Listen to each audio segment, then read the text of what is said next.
ಅಲ್ಲಿ ಕಾರ್ಗಿಲ್ ವಿಜಯೋತ್ಸವ, ಇಲ್ಲಿ ಭೂಮಿ ಮಂಜೂರು ಮಾಡುವಂತೆ ಪ್ರತಿಭಟನೋತ್ಸವ. ಹೌದು, ಚಿಂತಾಮಣಿ ನಗರದ ತಾಲೂಕು ಕಚೇರಿ ಮುಂದೆ ಮಹಾತ್ಮ ಗಾಂಧೀಜಿ ಭಾವಚಿತ್ರ ಇಟ್ಟು ಮಾಜಿ ಸೈನಿಕನಿಂದ ಅಹೋರಾತ್ರಿ ಪ್ರತಿಭಟನೆ.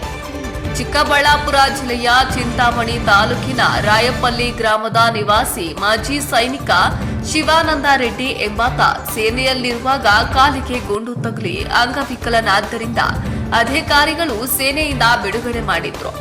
ಈ ಹಿನ್ನೆಲೆ ಶಿವಾನಂದ ರೆಡ್ಡಿಯವರು ಸರ್ಕಾರದ ಮತ್ತು ಸೇನೆಯ ಆದೇಶದಂತೆ 5 ಎಕರೆ ಜಮೀನು ಮಂಜೂರು ಮಾಡುವಂತೆ ತಾಲೂಕು ಯಂತ್ರಾಂಗಕ್ಕೆ ಅಗತ್ಯ ದಾಖಲೆಗಳನ್ನು ನೀಡಿ 28 ವರ್ಷಗಳಾದರೂ ಜಮೀನು ಮಂಜೂರು ಮಾಡದೆ ನಿವೃತ್ತ ಸೈನಿಕ ಹಾಗೂ ಅಂಗವಿಕಲನೆಂಬ ಕನಿಕರನ್ನು ತೋರದೆ ಕಚೇರಿಗಳಿಗೆ ಸುತ್ತಿಸಿಕೊಂಡು ಇಂದಿಗೂ ಭೂಮಿ ಮಂಜೂರು ಮಾಡಿಲ್ಲ. ಈ ಹಿನ್ನೆಲೆಯಲ್ಲಿ ನ್ಯಾಯಕ್ಕಾಗಿ ನನ್ನ ಕುಟುಂಬದ ಸದಸ್ಯರೊಂದಿಗೆ ತಾಲೂಕು ಕಚೇರಿ ಎದುರು ಪ್ರತಿಭಟನೆ ನಡೆಸಿದ್ದು, ಇನ್ನಾದರೂ ತಾಲೂಕು ಹಾಗೂ ಜಿಲ್ಲಾಡಳಿತ ಕಣ್ಣು ತೆರೆದು ಅಂಗವಿಕಲ ಮಾಜಿ ಸೈನಿಕ ಶಿವಾನಂದ ರೆಡ್ಡಿಯವರಿಗೆ ನ್ಯಾಯ ದೊರಕಿಸಿಕೊಡಲು ಭೂಮಿ ಮಂಜೂರು ಮಾಡುವಂತೆ ಸಾರ್ವಜನಿಕರು ಆಗ್ರಹಿಸಿದ್ರು.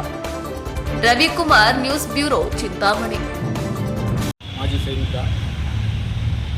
ನಾನು ಸೇನೆಯಲ್ಲಿ 17 ವರ್ಷ ಸೇವೆ ಸಲ್ಲಿಸಿ 1987ರಲ್ಲಿ ಜಾಯಿನ್ ಆಗಿ 2004ರಲ್ಲಿ ರಿಟೈರ್ಡ್.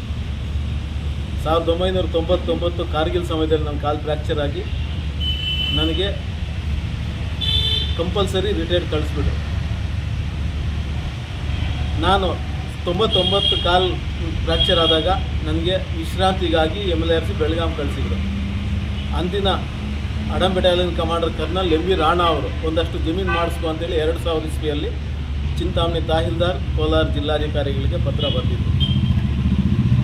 ಆದರೆ ನನ್ನ ಕಾಲು ಫ್ರ್ಯಾಕ್ಚರ್ ಆಗಿ 26 ವರ್ಷ, ಇವತ್ತು 26ನೇ ವರ್ಷ ಕಾರ್ಗಿಲ್ ವಿಜಯೋತ್ಸವ ಮಾಡ್ತಾ ಇದ್ದಾರೆ. 26 ವರ್ಷ ಕಳೆದರೂ ನನಗೆ ಸಿಗಬೇಕಾದಂಥ ನ್ಯಾಯ ಸಿಕ್ಕಿಲ್ಲ.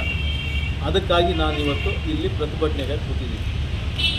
ಏನು ನ್ಯಾಯ ಸಿಗಬೇಕಾಗಿತ್ತು ಸರ್? ನನಗೆ ಒಂದು ಜಮೀನು ಕೊಡು, ಸರ್ಕಾರದ ಆದೇಶ ಪ್ರಕಾರ 1916 ಆಕ್ಟ್ ಪ್ರಕಾರ ನನಗೆ ಜಮೀನು ಕೊಡಬೇಕು. ಆ ಜಮೀನು ಇದುವರೆಗೂ ನನಗೆ ಕೊಟ್ಟೇ ಇಲ್ಲ. ಆದ್ದರಿಂದ ನಾನು ಇಲ್ಲಿ ಅನಿರ್ದಿಷ್ಟಾವಧಿ ಉಪವಾಸ ಸತ್ಯಾಗ್ರಹ ಕೂತಿದ್ದೀನಿ. ಮಾನ್ಯ ಜಿಲ್ಲಾಧಿಕಾರಿಗಳು ಏನು ಹೇಳ್ತಾರೆ ಸರ್? ಜಿಲ್ಲಾಧಿಕಾರಿಗಳು ಇದುವರೆಗೂ 4-5 ಬಾರಿ ಖುದ್ದು ಆಫೀಸ್ಗೆ ಕರ್ಕೊಂಡು ಹೇಳಿದ್ದಾರೆ, ಫೋನ್ ಮಾಡಿ ಹೇಳಿದ್ದಾರೆ. ಯಾವುದು ಜಿಲ್ಲಾಧಿಕಾರಿ ಪತ್ರಕ್ಕೂ ಬೆಲೆ ಇಲ್ಲ, ಮುಖ್ಯಮಂತ್ರಿ ಪತ್ರಕ್ಕೂ ಬೆಲೆ ಇಲ್ಲ, ರಾಜ್ಯಪಾಲರ ಪತ್ರಕ್ಕೂ ಬೆಲೆ ಇಲ್ಲ, ಮಂತ್ರಿಗಳ ಪತ್ರಕ್ಕೂ ಬೆಲೆ ಇಲ್ಲ, MP ಪತ್ರಕ್ಕೂ ಬೆಲೆ ಇಲ್ಲ, ಯಾವ ಪತ್ರಕ್ಕೂ ಬೆಲೆ ಇಲ್ಲ. ಚಿಂತಾಮಣಿ ತಾಲೂಕಲ್ಲಿ ಯಾವ ಥರ ನಡೀತಿದೆ, ದುಡ್ಡಿದ್ರೆ ಮಾತ್ರ ಕೆಲಸ, ಇಲ್ಲ ಅಂದರೆ ಇಲ್ಲ. ಕೋಟ್ಯಾಧಿಪತಿಗಳಿಗೆ ಕೊಡೋದಕ್ಕೆ ಇವರಿಗೆ ಜಮೀನಿದೆ, ಬೆಂಗಳೂರವ್ರಿಗೆ ಕೊಡೋದಕ್ಕೆ ಜಮೀನಿದೆ. ನನ್ನ ಅರ್ಜಿ ಆದಮೇಲೆ ಮಿಲ್ಟ್ರಿಗೆ ಹೋಗಿ ಬಂದಿರೋ ಅಂಥವ್ರು ಕೊಡೋದಕ್ಕೆ ಇವ್ರ ಹತ್ರ ಜಮೀನಿದೆ.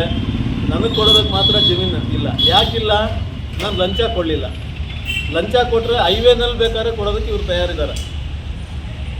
ಬೇಕಾದ್ರೆ 30 ವರ್ಷ ಹಿಂದಿನಿಂದ ಫೈಲ್ ಅಂತ ಹೇಳ್ಬಿಟ್ಟು 2024ರಲ್ಲಿ ಕೊಡೋದಕ್ಕೆ ಕೂಡ ತಯಾರಿದ್ದಾರೆ, ಕೊಡ್ತಾರೆ.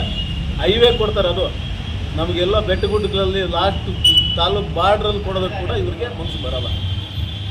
ಇದು ಚಿಂತಾಮಣಿ ತಾಲೂಕಲ್ಲಿ ನಡೀತಿರೋಂಥ ಒಂದು ಗಮನದಾರಿ ಕೆಲಸ.